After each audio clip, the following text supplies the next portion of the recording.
Project कैसे बनाना है, project कैसे बनता है, डीपीयू का प्रोजेक्ट कैसे बनाए, ऐसे-ऐसे मुझे ढेर सारे क्वेश्चंस आ रहे हैं। तो गाइस आज का वीडियो आप ही लोग के लिए है जिनको प्रोजेक्ट से रिलेटेड जो भी डाउट्स हैं, उसको मैं क्लियर कर देती हूँ। सो हेलो एवरीवन, स्वागत है आप सभी का मेरे यूट्यूब चैनल पे। तो आज की वीडियो में हम बात करने वाले हैं प्रोजेक्ट के बारे में कि कैसे आपको अपने फाइनल ईयर का प्रोजेक्ट जो है वो बनाना है। तो आपको वो सारा इन्फॉर्मेशन आपको इस पर्टिकुलर वीडियो में मिल जाएगा एंड प्रोजेक्ट से रिलेटेड मैं बहुत सारे और भी वीडियोस लाने वाली हूँ। तो इफ यू आर इंटरेस्टेड आप उसको भी देख सकते हो ताकि आपका जितना भी डाउट है वो सब क्लियर हो जाए कि कैसे प्रोजेक्ट को सबमिट करते हैं, क्या प्रोजेक्ट का फॉर्मेटिंग है, क्या प्रोजेक्ट का गाइडलाइन है। एंड आज की वीडियो में जो हम बात करने वाले हैं that is dos and don'ts of project. तो जो आप डीपीयू का प्रोजेक्ट बनाओगे इसमें क्या आपको करना है एंड क्या आपको नहीं करना है, इसके बारे में हम आज की वीडियो में बात करने वाले हैं, जो कि थंबनेल से आई होप कि आपको क्लियर हो ही गया होगा। सो आइए फटाफट से बिना डिले किए हुए फटाक से स्टार्ट करते हैं। एंड यस, अगर आपको इस वीडियो के बाद भी किसी भी तरीके का डाउट होता है regarding anything and you want any help in the project, तो आप मेरे को व्हाट्सएप कर सकते हो। I will be there to help you out with all your queries. तो यहाँ पे आपको नंबर दिख जाएगा। तो आइए शुरू करते हैं अपने पहली चीज से पहले, दैट इज डूज। क्या आपको करना है अपने प्रोजेक्ट में एंड क्या आप कर सकते हो। तो सबसे पहला जो भी आपका प्रोजेक्ट रहेगा डीपीयू में, that should be very clearly defined.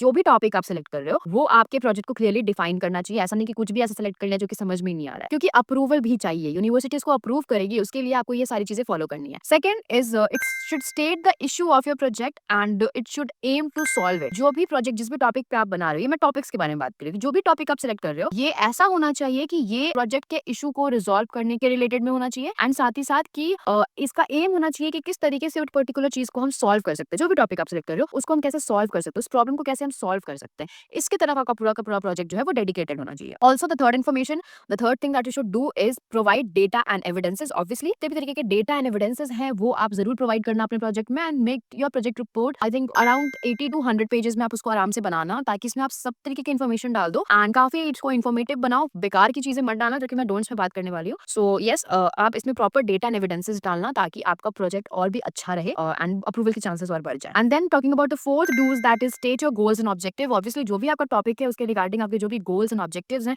उसको जरूर आप मेंशन करना, सो दैट योर प्रोजेक्ट को गेट अप्रूव। ये काफी अच्छा भी लगे, क्योंकि वहाँ पे बेसिकली द यूनिवर्सिटी आल्सो सी कि किसका ज्यादा अच्छा प्रोजेक्ट है। तो अगर आप ऐसा बनाओगे तो it's gonna be helpful for you. Also coming to the fifth do's, that is objective should be smart. अब स्मार्ट क्या होता है? स्मार्ट का मतलब होता है S for specific, M for measurable, A for achievable, R for relevant and last T should be time bound. कि आपका जो प्रोजेक्ट है उसका ऑब्जेक्टिव जो है वो स्पेसिफिक होना चाहिए, सेकंड मेजरेबल होना चाहिए एंड अचीवेबल भी होना चाहिए। ऐसा नहीं कि कोई ऐसा ऑब्जेक्टिव ऐसा कुछ आपने डिसाइड कर दिया जो कि अचीव ही नहीं कर सकता है, ठीक है, कि मतलब हम चांस ही लेंगे, इट्स नॉट पॉसिबल, है ना। इस तरीके का प्रोजेक्ट आपको नहीं बनाना है, आपको ऐसा बनाना है जो कि also it should be relevant project and time bound, यानी कि सही टाइम पे हम उसको कर भी सके, ऐसा कुछ होना चाहिए उसका ऑब्जेक्टिव, ठीक है। Next that is the last do's, जो कि है provide detailed plan and tell how you will achieve your goal. एक डिटेल्ड प्लान आपके प्रोजेक्ट में मेंशन होना चाहिए कि किसी भी इशू को अगर आप रेज कर रहे हो अपने प्रोजेक्ट के थ्रू, तो आपको बताना चाहिए कि उसके लिए हम क्या प्लान यूज करें सो दैट उस पर्टिकुलर ऑब्जेक्टिव को हम अचीव कर सकें। सो ये हो गया हमारे डूज के बारे में। अब आ जाते हैं हम अपने डोंट्स के बारे में, जो कि सबसे ज्यादा इंपॉर्टेंट है। डूज तो अगर एक आधा मिस भी हो जाए तो चलेगा, बट डोंट्स मत मिस करना, ठीक है। डोंट्स को ध्यान से सुनो और सारे को फॉलो करना। सबसे पहला डोंट्स तो आपका ये है कि do not use jargons. Jargons बिल्कुल भी मत यूज करना। अगर यूज करोगे तो maybe there is a chance कि आपका प्रोजेक्ट नहीं approve. Second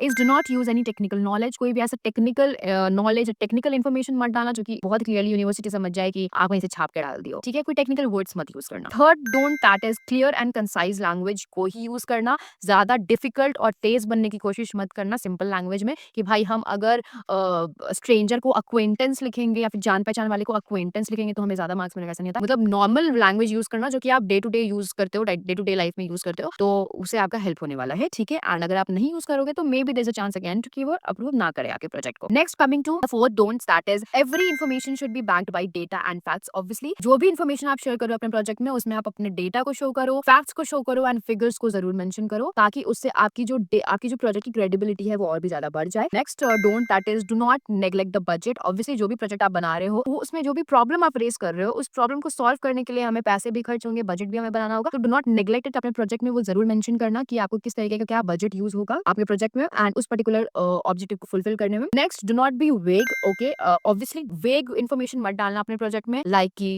if we will follow this our project is gonna be accepted and if we will follow this the goal will be achieve, ऐसा करके कुछ, या फिर the project will be successful. ये सब इन्फॉर्मेशन मत डालना, क्योंकि यू नेवर नो कि आप जो प्रोजेक्ट बना रहे हो जब तक आप उसको इंप्लीमेंट नहीं करते हो क्या आप उसको सक्सेसफुल बनाते हो कि नहीं। तो आप ये इन्फॉर्मेशन एंड में बिल्कुल मत डालना कि इट विल बी सक्सेसफुल। हाँ, ऐसा कुछ डाल सकते हो कि will try to make it successful और will try to achieve some of the points which I have mentioned in the project, कि हम वो पॉइंट पर लाइक अगर हम 5 चीजें चाहते हैं अचीव करना, उसमें से अगर हम 2 भी कर ले तो वो काफी है। वैसे आप अपने प्रोजेक्ट को वेग मत बनाना कि वो भी ना हो। And the last is do not ignore the formatting second, formatting of the project. Obviously formatting जो है जिस तरीके से गाइडलाइन में मेंशन्ड है उसी फॉर्मेट के बेसिस पे आप अपने प्रोजेक्ट को बनाना। अगर आप नहीं बनाओगे तो उस केस में तो मैक्सिमम हाई चांसेस हैं कि आपका प्रोजेक्ट जो है वो अप्रूव नहीं होगा। तो फॉर्मेट को बिल्कुल मिस मत करना, गाइडलाइंस को फॉलो करना, फॉर्मेट को फॉलो करना। सैंपल प्रोजेक्ट भी है, इसके ऊपर मैंने अगेन एक वीडियो बना के रखा है, वो भी आप देख सकते हो। तो ये सारी कुछ चीजें हैं जो कि आपको मिस नहीं करनी है when you are making a project for DPU Pune. ठीक है, so that's it guys. I hope कि वीडियो जो है वो आपको हेल्पफुल लगा होगा। अगर फिर भी कोई डाउट है तो you can let me in the comment box below, या फिर आप मुझे व्हाट्सएप पे मैसेज भी कर सकते हो। प्रोजेक्ट के रिगार्डिंग कुछ भी हेल्प चाहिए कि कैसे बनाना है, क्या करना है, वो उसके रिगार्डिंग भी आपको मैं हेल्प कर दूंगी। सो दैट्स इट, मिलते हैं एक नई वीडियो में एक नए टॉपिक के साथ। तब तक के लिए बाय बाय।